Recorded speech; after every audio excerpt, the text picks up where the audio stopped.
Praise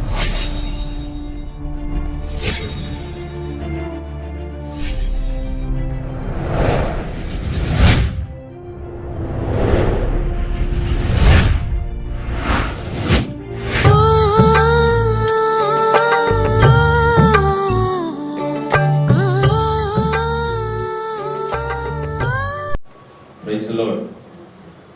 మన ప్రభువును లోకరక్షకుడైన యేసుక్రీస్తు పరిశుద్ధ నామములో మీ అందరికీ నా హృదయపూర్వకమైన వందనాలు తెలియజేయుచున్నాను.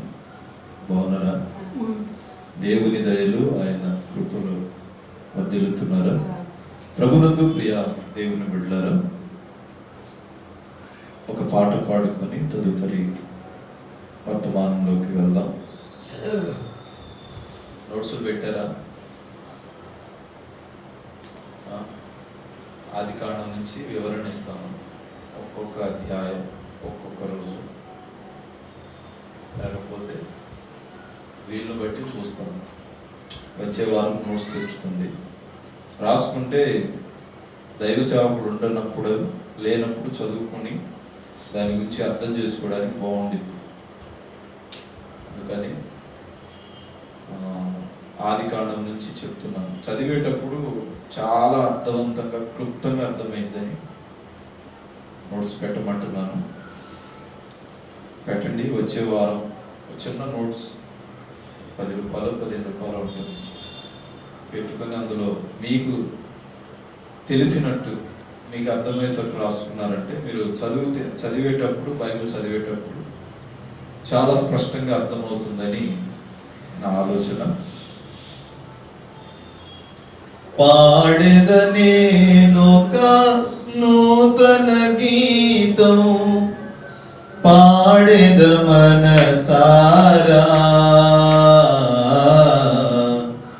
యేసయ్యా నీ నామమిగాక వేరొక నామము లేదాయే. యేసయ్యా నీ నామమిగాక వేరొక నామము లేదాయే. పాడెదనేనొక నూతన గీతం, పాడెద మనసారా, యేసయ్యా నీ నామమిగాక వేరొక నామము లేదాయే. కలుషితమైన నది అయి నేను, కడలి అయిన నీలో, కలుషితమైన నది అయి నేను, కడలి అయిన నీలో, కలిసిపోతిని కలువరి దారిలో, కనబడదే ఇక పాపాల రాసి. కలిసిపోతినే కలువరి దారిలో, కనబడదే ఇక పాపాల రాసి. పాడెదనేనొక నూతన గీతం, పాడెద మనసారా, యేసయ్యా నీ నామమిగాక వేరొక నామము లేదాయే. యేసయ్యా నీ నామమిగాక వేరొక నామము లేదాయే. పోరు తరగని సిగసెగలన్నీయు అడచే కృపాదిశయమే. పోరు తరగని సిగసెగలన్నీయు అడచే కృపాదిశయమే. పొదయయ్యేనా హృదయములోనా, కృంగెనే అభిషేక తైలము పొదయయ్యేనా హృదయములోన పొంగెని అభిషేక తైలము పాడెదనేనొక నూతన గీతం పాడెద మనసారా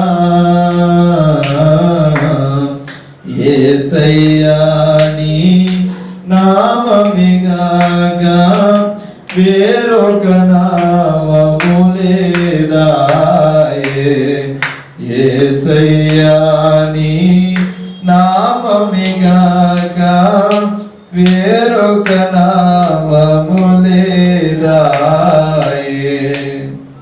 ప్రైజ్ లార్డ్. హల్లెలూయా హల్లెలూయా. పాట అర్థమైన పాట.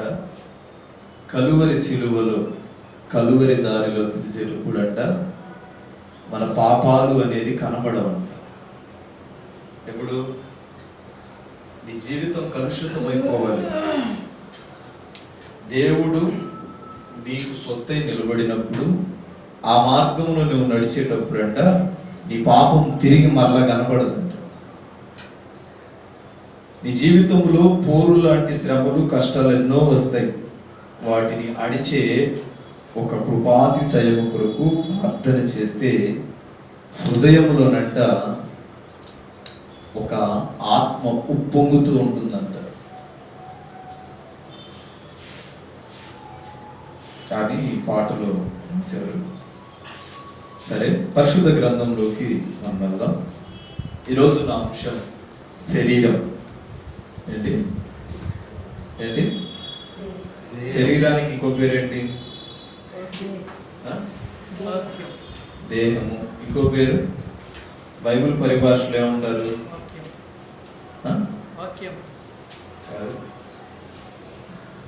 బైబిల్ పరిభాషలో శరీరము అనగా అర్థం ఏంటి? క్రీస్తు సంఘమనే ఏంటంట? క్రీస్తు సంఘమనే శరీరం అంటారు. ఇప్పుడు ఈ శరీరము ఎవరికి ఆలయము? ఈ దేహము ఎవరికి ఆలయం? మీకు ఒక క్వశ్చన్ వేస్తున్నాను. మీ దేహం ఎవరికి ఆలయముగా ఉంది? డబ్బుకా, లోకపు ఆచారాలక, ఆలోచనలక,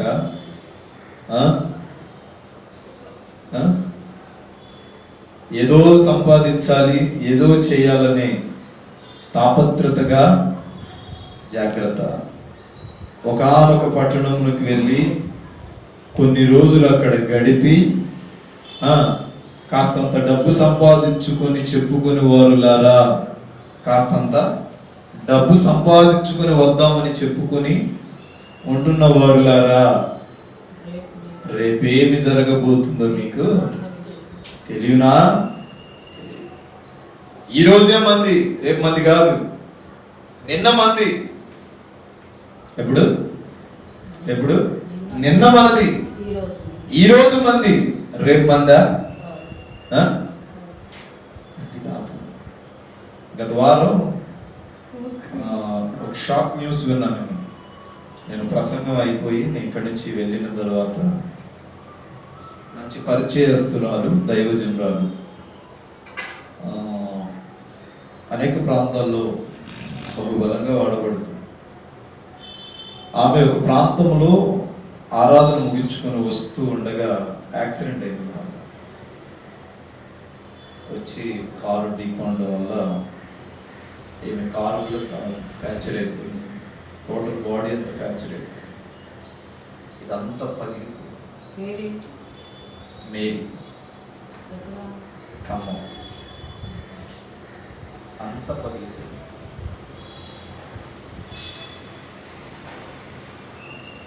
రేపేమి జరగబోతుందో మనకి తెలుసా? తెలియదు. కాబట్టి రేపటి దాని గురించి ఆలోచించాల్సిన అవసరం ఉందా? ఉందా? లేదు. దేవుడు ఏం చెప్తున్నాడంటే ఈ రోజే నీది, రేపు నీది కాదు. ఈ రోజు వరకే ఆలోచించు. వచ్చేసాడు. ఎవరు చూద్దాం. పరిశుద్ధ గ్రంథంలో శరీరమును గురించి అనేక అంశాలు రచించబడి ఉంది. ఈ శరీరము ఎవరికి ఆలయం? కొంతమంది సినిమాలకు అంటారు, కొంతమంది షికార్లకు అంటారు, కొంతమంది సాతానుగాడికి ఆలయం అంటారు, కొంతమంది లోక ఆశలకు ఆలయం, కొంతమందికి వ్యభిచారపు కూపానికి ఆలయం, కొంతమందికి దొంగతనానికి ఆలయం, కొంతమందికి విచ్చలవిడిగా రాజకీయము చేయడానికి ఆలయం, కొంతమందికి ముసలమ్మ ముచ్చట్లకు ఆలయం. ఈరోజు నీ శరీరము ఎవరికి ఆలయంగా మారింది? నా శరీరము ఎవరికి ఆలయంగా ఉన్నది? ప్రశ్నించుకోండి. నా శరీరము ఎవరికి ఆలయంగా మారింది? ఏనాడైనా పరీక్షించారా? లోక సంబంధమైన కార్యక్రమాలకు అందరూ నడుస్తున్నారు కదా, నేను నడుస్తానులే అనుకొని నీ శరీరాన్ని కూడా పతనావస్థకు విడుస్తున్నావేమో. శరీరము శిథిలిపోతే తిరిగి మరలా నిలబెట్టుకోవచ్చు, కానీ ఆత్మ ఒక్కసారి నలగగొట్టబడి, ఒక్కసారి ఆత్మ ప్రాణము పాపములో పడిపోయిన తర్వాత తిరిగి దానికి పునర్జన్మ ఉంటుందా? ఉండదు. అందుకంటాడు కదా, ఇదిగో జారత్వము చేసేవాడు తన శరీరము వెలుపలే చేస్తున్నాడు, వ్యభిచారము చేసేవాడు తన అంతరంగములో ఉన్న ఆత్మతో కూడా ఏం చేస్తాడు? పాపం చేస్తున్నాడు. వ్యభిచారము అంటే ఏదో చేయటం కాదు. నీ మదిలో యేసు ప్రభు ఉండవలసిన నీ హృదయములో వేరే వేరే ఆలోచనలు, వేరే వేరే కోరికలు, వేరే వేరే విగ్రహారాధనలు ఉన్నా నువ్వు వ్యభిచారివే. ఎవరివి? వ్యభిచారివే. ఇప్పుడు నేను నా కొడుకును బాగా ప్రేమిస్తున్నాను. అతను ఎలా భావించాను? ఇప్పుడు ఒక విగ్రహంగా భావించాను. బొమ్మలకు మొక్కడం, బొమ్మలను పూజించడం, బొమ్మలను ఇది చేస్తే అది చేస్తేనే విగ్రహారాధన కాదు. దేవునికి ఇవ్వవలసిన స్థానం ఇవ్వకుండా నీవు ఏ వస్తువుకి కానీ, ఏ మనిషికి కానీ, వేటికి కానీ అవకాశం ఇస్తే అది విగ్రహము అంటున్నాడు ప్రభు. ఏంటంట ఏంటి? నాకనే చూడండి. ఏంటి? దేవునికి ఇవ్వవలసిన హృదయములో దేవునికి ఇవ్వవలసిన స్థానము దేవునికి ఇవ్వకుండా నీవు ఈ ప్రకృతి సంబంధమైన వాటికి కానీ, వస్తువులకు కానీ, మనుషులకు కానీ, వేరే వేరే కళలకు కానీ ఇచ్చినట్లయితే నువ్వేం చేస్తున్నావు? ఏం చేస్తున్నారు? దేవుణ్ణి తీసేసి విగ్రహం వలె పూజిస్తున్నావు, విగ్రహారాధన చేస్తున్నావు. కొంతమంది చెప్పకూడదు కానీ అందానికి ఇస్తారు. దేనికి? అందము మోసకరము, సౌందర్యం వ్యర్థమని బైబిల్ చెప్తుంటే అందానికి ప్రయారిటీ ఇచ్చి కేజీలు లిప్టిక్స్ రాసి అందానికి ప్రయారిటీ ఇచ్చి వాళ్ళ హృదయంలో యేసు ప్రభు ఉండడు. ఇంకా వాళ్ళ హృదయంలో యేసు ప్రభు ఉండడు. అంటాడు కదా, నీ అందమును ప్రేమించేవాడు నన్ను ప్రేమించడు, ఈ అందాన్ని ప్రేమించేవాడు నన్ను ప్రేమించడు. ఈ అందాన్ని ఎవరైతే విసర్జించుకొని దూషించి, ఈ అందాన్ని ఎవరైతే హేళనపరుచుకొని పెంటతో పోల్చుకుంటాడో వాడే నన్ను మనస్ఫూర్తిగా మనఃపూర్వకంగా ఏం చేస్తాడంట? మనఃపూర్వకంగా ఆస్వాదించేవాడు. బైబిల్ చాలా స్పష్టంగా చెప్తుంది. ఇదిగో నీ శరీరము ఎవరికి ఆలయం? అనండి. నా శరీరం, నా దేహము నా దేవునికి ఆలయం. సాతానా, నా దేహములో నీకేమాత్రము స్థానము లేదు, నా శరీరంలో నీకేమాత్రము అవకాశము లేదు, చోటు లేదు. ఈ క్షణమే నేను నిన్ను పీకేస్తున్నాను. ఏంటి? నేను నిన్ను పీకేస్తాను. బ్రదర్ ఆ డోర్ వేసి మైక్ లోపల తీసుకొచ్చి డోర్ వేసి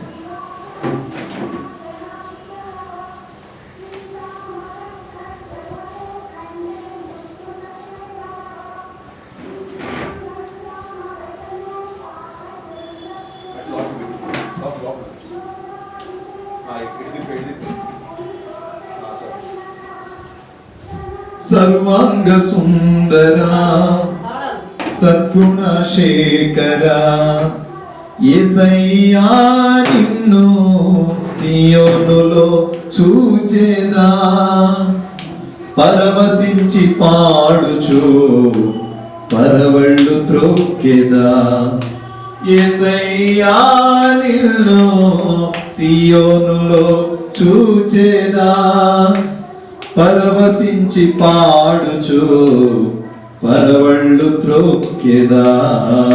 praise the lord. Hallelujah hallelujah. ఇప్పుడు నీ మనసులో పాపం పెట్టుకొని, నీ మనసులో ఏదైనా లోక సంబంధమైన ఆలోచనలు కానీ పాపము కానీ ఏదో ఒకటి పెట్టుకొని ప్రభువా నేను పరిశుద్ధుడను అని వచ్చి ఆయన మోకాళ్ళు పట్టుకుంటే ఆ ప్రార్థనకు జవాబు అందుతుందా?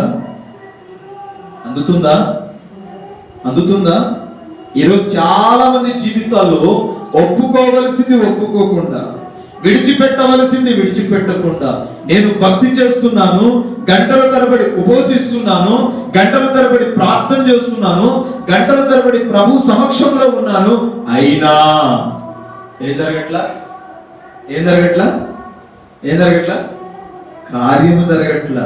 దేవుడు నా మీద ఎందుకు ఇంత కోపం పెట్టుకొని, ఏంటి దేవుడు నా పైన ఎందుకు ఇంత కోపం పెట్టుకొని చూస్తున్నాడు?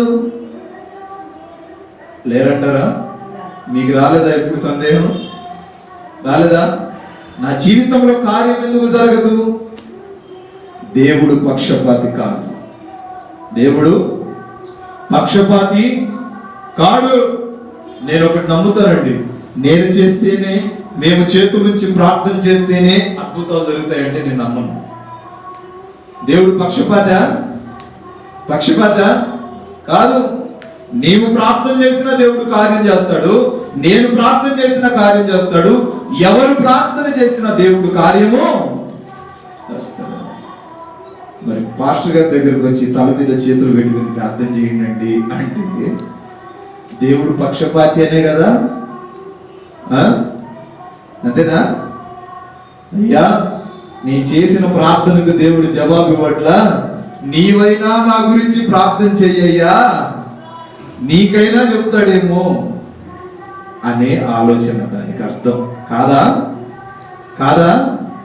చేయవలసిన నీవు జాగ్రత్తగా విధి నిర్వహణలో జాగ్రత్తగా ఉండి చేస్తే పాస్టర్ గారి చేతులు పెట్టాల్సిన అవసరం ఉందా? మరి ఎందుకు చేస్తున్నాము? నేను చెప్పేది మీకు బాధ వేస్తుందా?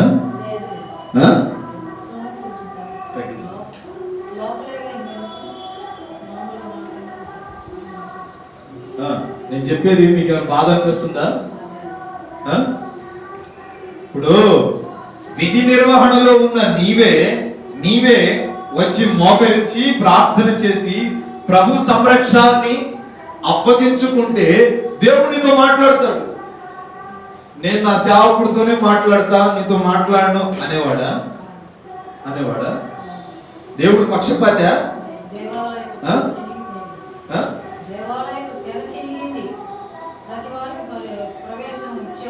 ఇప్పుడు దేవుడు పక్షపాత? మరి ఎందుకు అలా చేస్తున్నారు? ప్రార్థన అయిపోయిన వెంటనే వస్తారు, బల్ల దగ్గర నిలబడతారు. మీరు కాదు, మీరు చెప్పట్లేదు, చెప్తున్నా విషయం. అయ్యా మా మీ చేతుల నుంచి ప్రార్థన చేయండి. నా దేవుడు బిడ్డలారా, యేసు ప్రభు పక్షపాతి కాడు.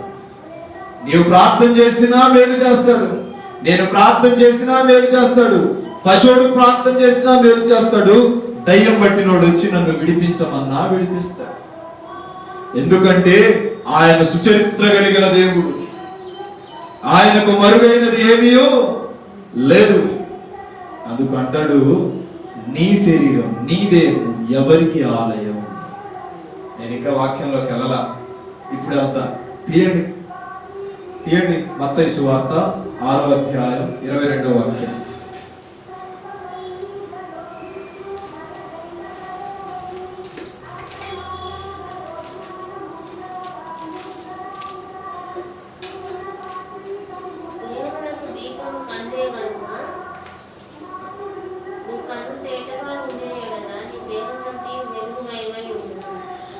దేహమునకు దీపం ఏంటి?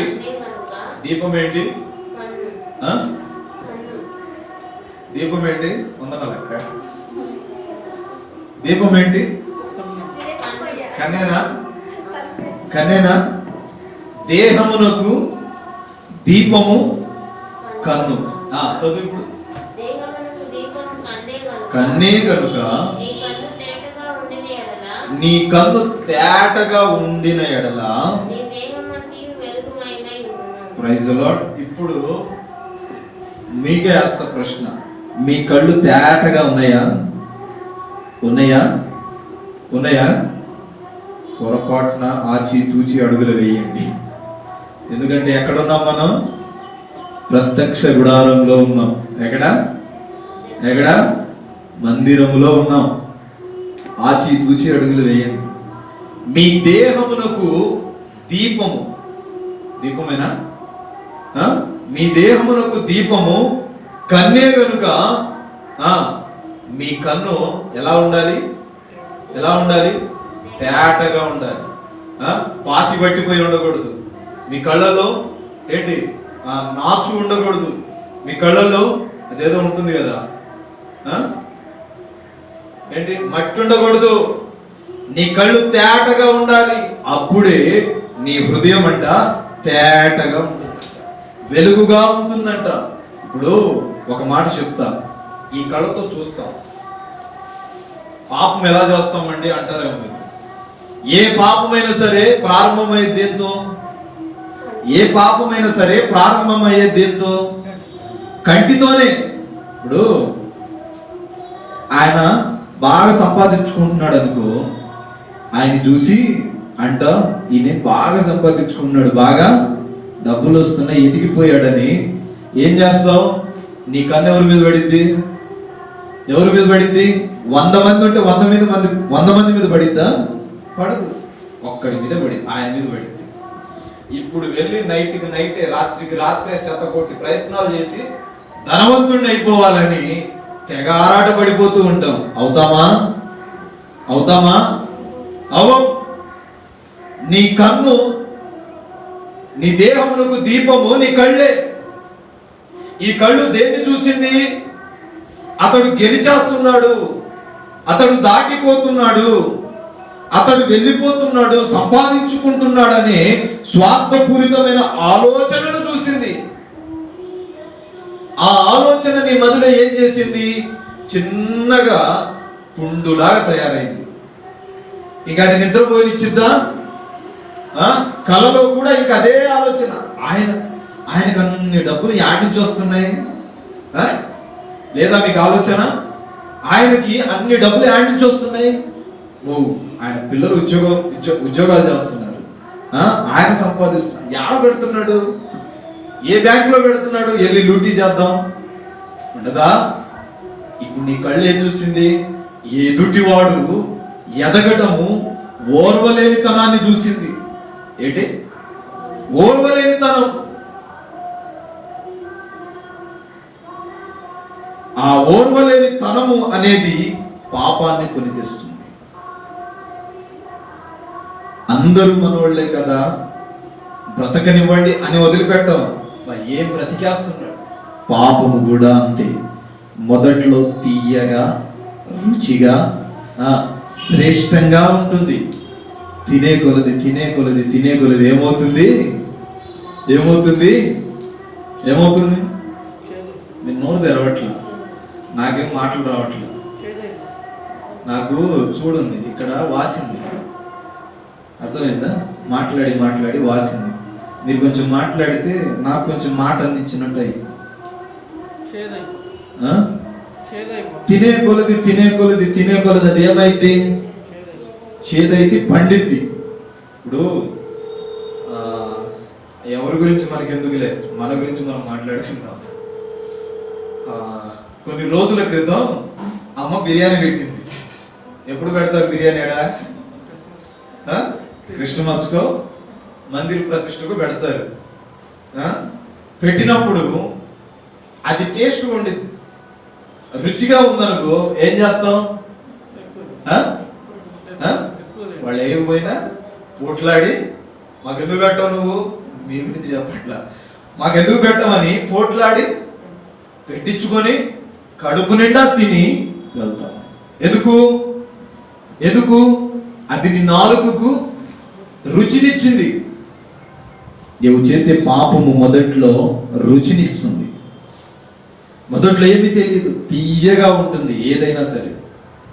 నేను చేసే తప్పు కాదు కదా అనుకుంటావు, కానీ నువ్వు చేసే తప్పు అనే విషయం తెలిసే లోపు శరీరం అంతా పండిపోతుంది, జీవితం అంతా పండిపోతుంది, ఆత్మ అంతా సన్నగిలిపోతుంది, పాడైపోతుంది. దేవుడు నివాసము చేయవలసిన ఆలయము పూర్తిగా సమాధి అయిపోతుంది. ప్రారంభములో మాత్రం తీయగా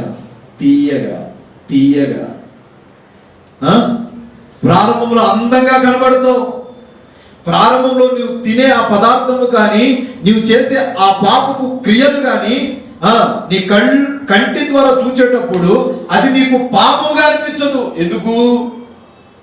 తీయగా అనిపించింది. చాలా మంది చెప్తారు, నా కళ్ళతో చూడన్నా, దీంతో రే పెళ్లి విషయం అనుకుందాం. రే అమ్మాయి నీకు నచ్చిందా? నాకైతే నచ్చ. నా కళ్ళతో చూడన్నా, నాకు నచ్చిందిగా, నీకు నచ్చితే ఏముంది?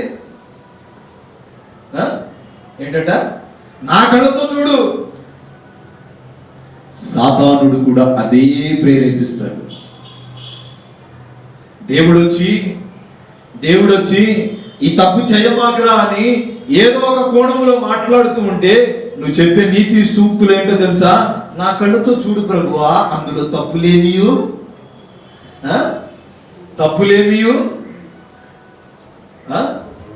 చెప్పండి. నా మాట మీకు అర్థమవుతుందా లేదా? నవ్వులాడుతుందా? నీకు అర్థం అవ్వాలని యాక్చువల్గా నేను కోపంతో చెప్తా ప్రసంగం చెప్పేటప్పుడు అస్సలు నవ్వను నేను. కానీ ఎందుకు చెప్తున్నానంటే మీ పొజిషన్లో నేను దిగుతున్నానని అర్థం. ఇప్పుడు ఎవరైనా వచ్చి అరే నువ్వు చేసే తప్పు అంటే వాడు అంటాడు, నా కళ్ళల్లో కళ్ళు పెట్టి చూడు, నేను చేసే తప్పేమి. ఇప్పుడు ఎవడి గొయ్యి వాడి కనబడిద్దా? కనిపించిందా? కనిపించదు. అందుకు భక్తుడు చెప్తున్నాడు కదా, ఇదిగో నీ దేహములకు దీపము కళ్ళు. కాబట్టి ముందు దాన్ని జాగ్రత్త పెట్టు, దాని విషయంలో ముందు జాగ్రత్త పడు, ఆ తర్వాత ఏదైనా చేయొచ్చు. నీవు ముందు దాన్ని జాగ్రత్తగా కాపాడుకున్నావంటే నీ శరీరం అంతా ఏమవుతుంది? చదివారు కదా ఇప్పుడే, చదువుకున్న వాళ్ళు ఉన్నారా ఇక్కడ? ఏమవుతుంది? వెలుగుమయం అవుతుంది. నీ దేహములకు దీపము కళ్ళే కాబట్టి అది పాడైపోయిందంటే నీ జీవితం అంతా, నీ దేహం అంతా యేసు ప్రభు నివాసము చేయవలసిన నీ హృదయములో సాతానుడు వచ్చి చేరిపోతాడు. ఇప్పుడు ఎక్కడ పోగొట్టుకున్నామండి? చూసే చూపులను బట్టి, ఆలోచించే ఆలోచన బట్టి. చూస్తావు, చూసి వదిలేస్తావా? అన్నా మనం ఉంది లోకంలో కదా, చూడకూడదా? ఒకసారి అటు ఇటు చూసినప్పుడు చూస్తావు, చూసిన తర్వాత దాన్ని దేవుడు పట్టించుకోడు. కావాలని మళ్ళీ అది నిజమా అబద్ధమా అని మళ్ళీ తిరిగి చూస్తావు. అదే పాపం. అనుకోకుండా చూస్తే దేవుడు యాక్సెప్ట్ చేస్తాడు. కావాలని కూడా మళ్ళీ తెరిచి చూసావు అంటే ధనం వైపు కానీ లోకాశల వైపు గాని, వ్యభిచారం వైపు గాని, పాపం వైపు గాని, శరీర ఇచ్చల వైపు గాని, శరీర కోరికల వైపు గాని, దేవుని మందిరములో పరిశుద్ధాత్మ పొందాలి అనుకునేవాడు శరీరిచ్చలను చంపుకోవాలంట. శరీరిచ్చలను చంపాలి. శరీరాశ, నేత్రాశ, జీవపు డంబాన్ని కాళ్ళ క్రిందేసి తొక్కాలి. అప్పుడే పరిశుద్ధాత్మని మీదకు వస్తుంది.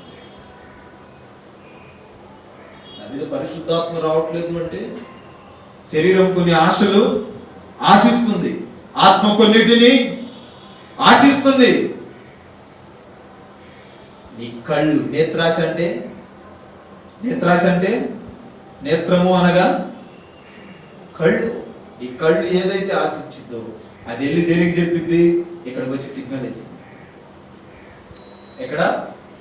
వేసింది. అక్కడి నుంచి వచ్చింది. ఆడ నుంచి చేయాలనే ఆశ వచ్చింది. చేసిన తర్వాత, పాపములు పట్టబడిన తర్వాత పాపం చేసేస్తాం, తప్పు చేసేస్తాం. ఏదైనా పని దేవునికి ఇష్టం లేని పని చేసేసిన తర్వాత దొరికిపోయినప్పుడు అంటావు, నేనేనా? నన్ను క్షమించు ప్రభువా, తెలియకుండా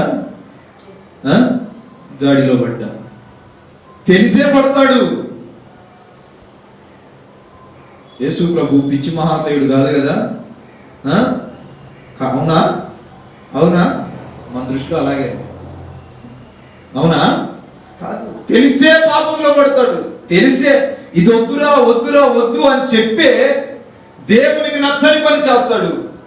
ఆ తర్వాత ప్రభు దగ్గరకు వచ్చి, ప్రభు నన్ను క్షమించు, తెలియకో చేశాను, అందరి ముందు హేళన పరచబడుతున్నా, నన్ను నువ్వు క్షమిస్తే. ఈ దొంగ ఏడుపు. ఏ ఏడుపు? ఆ ఏడుపులో కన్నీళ్ళు ఉండదు. మళ్ళీ ఏడుపులో కన్నీళ్ళు ఉండవు. నిజంగా ఒప్పుకునేవాడు, వాడు దొంగ ఏడుస్తున్నాడు అంటే మళ్ళీ నేను చేస్తాను, మళ్ళీ నన్ను క్షమించు. యేసు ప్రభు దగ్గరికి పాపం చేస్తున్న, వ్యభిచారం చేస్తున్న ఒక స్త్రీని తీసుకొచ్చి రాళ్లతో కొట్టుకుంటూ తీసుకొచ్చి ఉన్నప్పుడు యేసు ప్రభు ఒక ప్రదేశం ముందు, ప్రాంతం ముందు కూర్చొని కింద ఏదో చూస్తూ రాసుకుంటూ ఉండగా ఆమెను తీసుకొచ్చి, బోధకుడా. చాలా మంది మీరు గమనించారో లేదు, ఏముండదు. మీరు చర్చికి వెళ్తారు కదా, మీరెందుకు ఇలా మాట్లాడతారు? మీరు చర్చికి వెళ్తారు కదా, మీరెందుకు ఇలా చేస్తారు?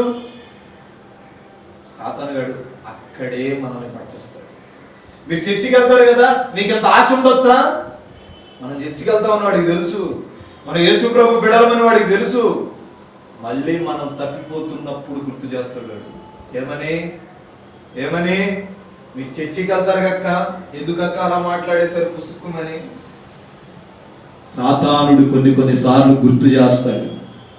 అప్పుడైనా నీ మనోనేత్రాలు తెరవబడలేదు అంటే నీ అంత గుడ్డోడే వచ్చి చెప్తున్నాడు, బోధకుడా చెప్పున్నాయన, ఈ అమ్మాయి వ్యభిచారం చేస్తూ ఉండగా పట్టబడింది. మా మోషే ధర్మశాస్త్రం ప్రకారము ఏమైనా రాళ్లతో కొట్టి చంపాలి. నీదొక తీర్పు ఉంది కదా, కొత్తగా ఒక ఆజ్ఞలు విడిచిపెడుతున్నావు కదా, మరి నువ్వేం చెప్తావో చెప్పు అని అన్నప్పుడు ఆయన అటు ఇటు చేశాడు. ఇప్పుడు సాతానుగాడు వచ్చి ఏం చేశాడు? యేసు ప్రభుని పరీక్ష పెట్టాడు. ఇప్పుడు రాళ్లతో కొట్టవద్దు అంటే మోషే ధర్మశాస్త్రం తప్పు. హోలీలను విడిచిపెడితే అంటే వ్యభిచారం చేయొచ్చు అనేది ఏంటి? విధిగా అనేది పాటిస్తారు. ఇప్పుడు ఏం చేయాలి? మీరైతే ఏం చేస్తారు? తెలుసు చేసింది వదిలిపెట్టు. అదే అలా చెప్తే ఆయన సమర్థించాడుగా, నీతి బోధలు చెప్తున్నాడు కదా, ఆయన సమర్థించాడుగా అంటారు. ఇప్పుడు రెండింటి మధ్య, చావుకు మరణానికి పుట్టుకకు మధ్యలో కూర్చున్నాడు యేసు ప్రభు. ఇప్పుడు ఏం చెప్పాలి ఆయన? అప్పుడు ఆయన అంటాడు, ఒక్క రాయి వేస్తే అందరికీ తగలాలి, ఒక్కడికే తగిలితే అదేమైంది? పాపమే. ఏం చేశాడు? మీలో ఎవడైనను పాపము చేయని వాడైతే వాడు మొట్టమొదటి రాయి, గుర్తులేదా? మొట్టమొదటి రాయి ఎవరి మీద వేయాలి? ఎవరి మీద వేయాలి? ఆమె మీదకి వేయండి అని చెప్పి ఈయన రాసుకుంటూ ఉన్నాడు కింద భూమి మీద. ఆయన రాయటం ముగించి తలెత్తి చూసేలోపు ఎవరు లేరు. అప్పుడు అంటాడు, అమ్మా అమ్మా, ఎవరూ నిన్ను శిక్షించలేదా? లేదు నాయన, ఎవరు నన్ను శిక్షించలేదు. అయితే నేను కూడా శిక్షించను, వెళ్ళి బుద్ధిగా బ్రతుకు అని చెప్పి ఆమెను పంపిస్తే ఆమె వెళ్తూ అంటుంది, దొరక్క ఈరోజే దొరికానా? ఏంటి? దొరక్క ఈరోజే దొరికానా? అనవసరంగా దొరికాను.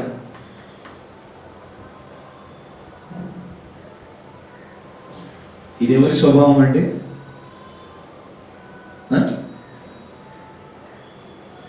ఆయన నిన్ను రక్షించి ఇక నుండి చేయమాకమ్మా అన్నప్పుడు, మన టాపిక్ లో చేయమాకన్నప్పుడు ఏమంటాం? సరే ప్రభు, నా కోసం నువ్వు అటు ఇటు కాకుండా మధ్యలో ఉండి నన్ను కాపాడావు, చేయను ప్రభువా అని ప్రమాణం చేసుకుని ఆయన చేత ఆశీర్వాదం పొందుకొని వెళ్ళిపోయి గుట్టుగా ఏదో పని చేసుకుని బ్రతికేయాలి. ఏమది కాదు, దొరక్క ఈరోజే దొరికానా?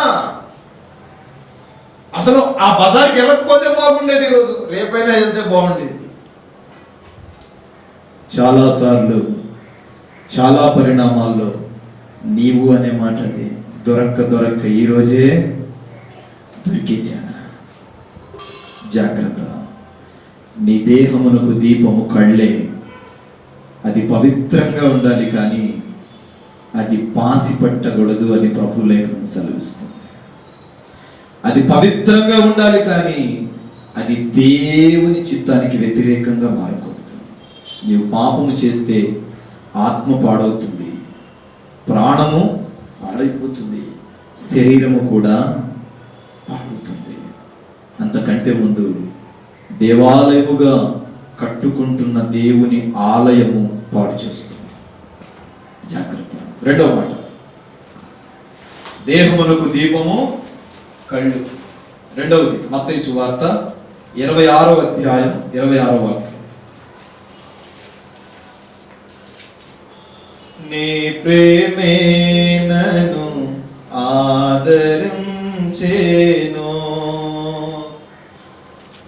సమయోచితమైన నీ కృపయే నన్ను కాచి కాపాడెను, నీ కృపలో కాచి కాపాడెను. చీకటి కెరటాలలోనే కృంగిన వేళలో ఉదయించెను నీ కృప నా ఎదలో, చెదరిన మనసే నూతనమాయన. ఉదయించెను నీ కృప నా ఎదలో, చెదరిన మనసే నూతనమాయన. మనుగడయే మరుమలుపు తిరిగేనా, నీ ప్రేమే నన్ను ఆదరించేను. సమయోచితమైన నీ కృపయే నన్ను కాచి కాపాడెను, నీ కృపలో కాచి కాపాడెను. ఎవరు కాపాడారండి నిన్ను? చాలాసార్లు పట్టబడినప్పుడు ఎవరు కాపాడారు? చెప్పండి చెప్పండి, ఎవరు కాపాడారు? శత్రువు చేతిలో నుండి దేవుడు నిన్ను కాపాడుతుంటే మళ్ళీ అదే కావాలి. మళ్ళీ ఆ డొంకే కావాలి, చిత్తకార్తి కుక్క లాగా. ఎలా? ఆ డొంకే కావాలి.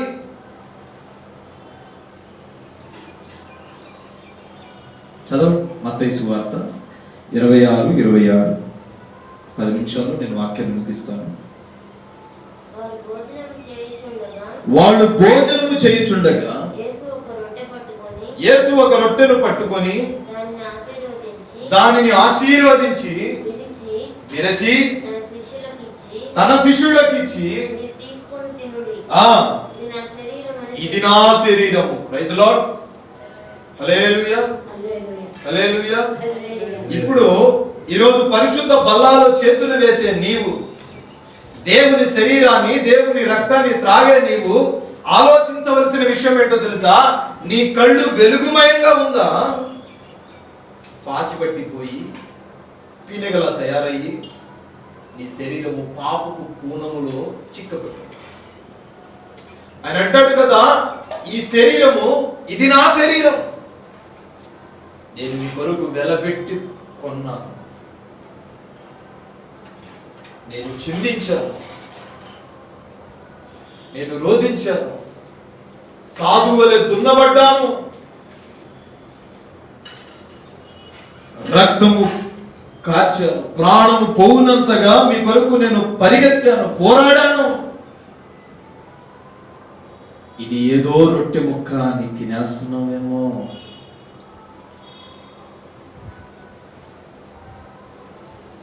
శుద్ధీకరణ లేకుండా తినేస్తున్నావేమో. పవిత్రపరచు, శుద్ధి చేయి హృదయాన్ని. హృదయమును శుద్ధిపరుచుకొని పరిశుద్ధ దేవుని రొట్టెను భుజించే అధికారం అప్పుడు కలుగుతుంది. హృదయం శుద్ధి కాకుండా యథావిధిగా ప్రతి వారం నీవు రొట్టెను విరుస్తూ ఉంటే నీ కుటుంబానికి అది శాపముగా మారుతుంది, కానీ ఆశీర్వాదపు వచనముగా మారనే. ఇప్పుడు రొట్టెను విరిచి నీవు దేవుని శరీరమును తినే నీవు, ఆయన ఎంత పరిశుద్ధంగా ఆకాశం వైపు చూపించి దాన్ని అభిషేకించాడు. నీ దగ్గర దేవుని శరీరం వస్తున్నప్పుడు అనాలోచనగా ఉంటున్నావేమో, అజాగ్రత్తగా ఉంటున్నావేమో, ఎలా పడితే అలా భుజించడానికి ఆలోచన కలిగి ఉన్నావేమో. అది దేవుని శరీరం. కొట్లో దొరికే గోధుమ రొట్టె కాదు, గోధుమ పిండి మొక్క కాదు. ఇది నా శరీరం, వెలబెట్టి కొన్నా నేను. నీ కొరకు నేను శిథిలమైపోయా, చనిపోయాను, నేను దున్నబడ్డాను, కొరడాలతో కొట్టబడ్డా, నా ప్రాణాన్ని నీ కొరకు ఇచ్చాను. మీరు పవిత్రంగా ఉండి హృదయాన్ని శుద్ధి చేసుకొని నా శరీరాన్ని తినలేవా? నేను రాత్రంతా పంచకాండం నోట్స్ రాస్తాను. రాత్రంతా నిద్రపోలే. ఎందుకంటే ఈ మాసంలో నాకు చాలా పని ఉంది, చేయాల్సిన పనులు చాలా. రాత్రంతా కూర్చొని మీకు వచ్చే వారం నుంచి నోట్స్ ఇవ్వాలని నైట్ అంతా కూర్చొని నోట్స్ ప్రిపేర్ చేస్తున్నాను.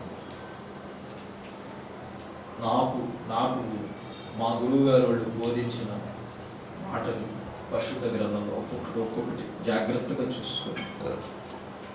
నైట్ అంతా నోట్స్ ప్రిపేర్ చేశాను. అప్పుడు ప్రభు నాకు జ్ఞాపకం చేశాడు, శుద్ధీకరణ ప్రతి జీవితానికి విలువైంది. హృదయం శుద్ధి కాకుండా నువ్వు ఎన్ని హోమములు చేసినా, ఎన్ని అర్పణలు ఇచ్చినా, ఎన్ని కానుకలు ఇచ్చినా అవి లెక్కలో మాత్రం. హృదయం శుద్ధి కాకుండా ఉపవాసం ఉన్నా, ప్రతి వారం దేవుని మందిరానికి వచ్చినా ఉపయోగం లేదు. శోధించబడుతూనే ఉంటాం. ఇంకా నీ జీవితాంతం నీ కుటుంబము సమాధిని తీసుకు ఇంట్లో పెట్టుకో. నీ కుటుంబాన్ని దురాత్మ శక్తులు పీడించబడుతూనే ఉంటాయి. ఒక్కసారి ఆలోచన చేయి. నేను శుద్ధీకరించబడిన తరువాత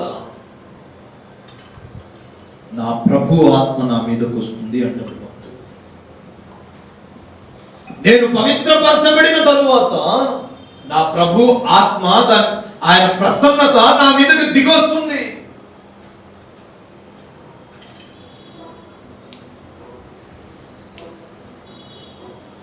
దేవుని సంఘం నడుచుకోవలసిన విధానము జాగ్రత్తగా ఉండాలి. శుద్ధి చేయబడాలి. కన్నీరు కార్చాలి, రోదన చేయాలి. నీ కన్నీళ్లతో నీ పడక తడిచిపోవాలి. అయ్యో ప్రభువా, ఈ వారంలో పాపం చేశానేమో. ఎన్ని విషయాలను గుర్తుపెట్టుకుంటావు నువ్వు? ఎన్ని విషయాలను గుర్తుపెట్టుకుంటారని మీరు? నేనేం కరెక్క? పోయిన సండే కాకుండా ఆ ముందు సండే ముందు శనివారం ఏం కర్రీ చెప్తారా? ఎన్ని విషయాలను గుర్తుపెట్టుకోలేవు. అందుకు అంటున్నాడు, అయ్యో ప్రభువా, ఈ వారములో ఈ మాసములో నేనేమైనా తెలియక పాపం చేశానేమో, నీ సమయాన్ని దొంగలించేశానేమో, నీ సన్నిధిలో అపవిత్రంగా నడుస్తున్నానేమో, బయటకు ఒకటిలా ఉండి లోపల ఒకటి నటిస్తున్నానేమో, నన్ను శుద్ధి చేయమని ప్రభు మందసం ఎదుట మోకాళ్ళుని నువ్వు ఏడిస్తే దేవునితో మాట్లాడతాడు. దేవుని కుటుంబాన్ని కడతాడు. ఈరోజు నీ కుటుంబంలో ఆశీర్వాదము లేదంటే నీవు ఇంకా శుద్ధీకరించబడలేదు. శుద్ధీకరించబడిన వాడి జీవితము పరిశుద్ధాత్మ చేత నింపబడి ఉంటుంది. హృదయం శుద్ధిగా ఉంటుంది. దేవునికి మాత్రమే స్థానం ఇస్తాడు. ఈరోజు మరి నీ పరిస్థితి ఏంటి? చెప్తున్నాడు, ఇది నా శరీరం. మరలా చెప్తున్నాను, రొట్టె విరిచేటప్పుడు జాగ్రత్త. అనాలోచనగా కొట్లో దొరికే పలహారం లాగా అనుకోమాకండి. Biscuit packet అనుకోమాకండి. గోధుమ రొట్టె అనుకోమాకండి. నీవు కన్నీరు కార్చి, ఆ రొట్టెని చేతిలో ఉండి కన్నీరు కార్చి రోదన చేస్తూ ప్రభు దగ్గర పశ్చాత్తాపపడి ప్రార్థన చేస్తూ ఉంటే ఆ రొట్టె చేసే కొలది ఆశీర్వాదం వెనక్కి వెళ్తూ ఉంటుంది. ప్రార్థన చేసుకోండి, ప్రభువా నన్ను ముందు శుద్ధి చేయి.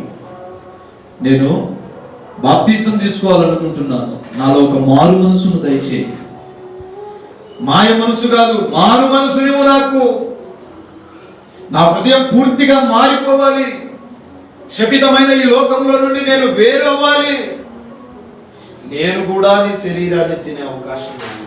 నేను అలాగే చేశానండి. మమ్మల్ని వెళ్ళి రొట్టె తీసుకుంటూ ఉంటే నేను వెనక కుర్చీలో కూర్చొని 2 వారాలు చూసా. మా పాస్టర్ గారు రొట్టె ఇస్తూ ఉంటే వాళ్ళు తింటూ ఉంటే నాకు ఇవ్వవా అనేది చేసాగా. ఆయన అన్నాడు, నీకు ఇవ్వకూడదు అన్నాడు. అప్పుడు ఏం చేశా, నేను తీసుకోవాలంటే ఏం చేయాలి అని అన్నప్పుడు ఆయన అన్నాడు, బాప్తిసం తీసుకోవాలన్నాడు. అప్పుడు బాప్తిసం అంటే నాకు పూర్తిగా తెలియదు. వెళ్ళాను, మోకాళ్ళ మీద ఉండి ప్రభు సన్నిధిని కనిపెట్టాను. ప్రభువా నన్ను ముందు శుద్ధి చేయి. నేను బాప్తిసం పొందాలి, నాలో మారు మనసు నువ్వు అని 3 దినాలు ఉపవాసం ఉండి ప్రార్థన చేశాను. నీవెక్కడైతే బాప్తిసం పొందావు నేను అక్కడే పొందాలి. నీ మీద పరిశుద్ధాత్ముడు ఎలా వచ్చాడో నేను కూడా పరిశుద్ధాత్మ చేత నింపబడాలి. నాతో మాట్లాడితే కానీ నేను బాప్తిసం పొందను. నాతో మాట్లాడు. తీర్మానం చేశాను. 3వ రోజు ప్రభు నాతో మాట్లాడాడు. వెళ్ళాను పాస్టర్ గారి దగ్గరికి. అయ్యా నా బాప్తిసమే ఎరా మన కాలంలో ఉన్నావు, 15 సంవత్సరాలు కూడా లేవు. అన్ని ఆలోచించుకున్నా. నాకు ముందు ఆ రొట్టె కావాలి. ఏం కావాలి? నాకు ముందు ఆ రొట్టె కావాలి, నేను దాన్ని తినాలి. అన్ని ఆలోచించుకున్నా. అన్నిటికీ కట్టుబడి ఉంటా. నాకు బాప్తిసం. దేవుడు నన్ను దర్శించాడు. ఆయన నన్ను బాప్తిసం ఇస్తున్నట్టు నాకు చూపించాడు. వెళ్ళానండి. యేసు ప్రభు ఎక్కడ బాప్తిసం తీసుకున్నాడు? యోర్దాను నదిలో, నా కృష్ణా నదిలో మా సేవకుడు బాప్తిసం ఇచ్చాడు. సేవ కోసం సజీవయాగమై నన్ను నేను ఏమవ్వాలి? తీసుకొస్తే అది అందులో తెల్లగా పౌడర్ ఏదో ఉంది. నేను మొహానికి రాసుకునే పౌడర్ అనుకున్నా. ఇదేంట్రా అంటే, మాయా ఇది బ్యూటీ కిట్లే అంది. ఎందుకురా ఇది అన్నా. ఇది అందరు రాసుకుంటారే, నీకు చూపిద్దామని తీసుకొచ్చా అంది. సరేలే తీసుకొచ్చింది. నేను చూసేలోపు అది నా చేతుల్లోకి వచ్చేలోపు కింద పడిపోయి మొత్తం నేల పాలైపోయింది. మాయా అంతా కింద పోయింది. పొడవనా అంది. ఉడుగురా. ఇదేమవుతుంది? శిథిలమైపోతుంది. అది నా చేతుల్లోకి రావడం దేవుడికి కూడా ఇష్టం లేదురా. అందుకని